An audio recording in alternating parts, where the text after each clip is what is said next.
Baju lebaran bukan prioritas, Cinta Laura sebut ibadah lebih penting.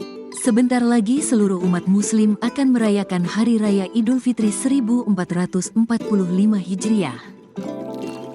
Cinta Laura pun turut merayakan Hari Raya Idul Fitri.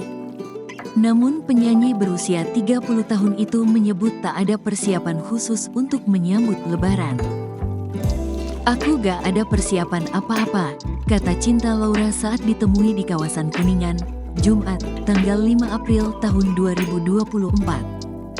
Bahkan ia tak menyiapkan baju raya yang akan dipakai di hari Lebaran bersama keluarga. "Aku beli baju di waktu tertentu. Kalau butuh beli, kalau gak butuh gak beli," jelas Cinta Laura.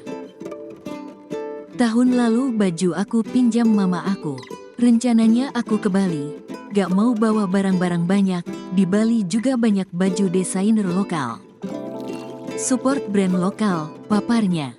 Lebih lanjut, wanita keturunan Jerman itu mengatakan baju baru tak begitu penting.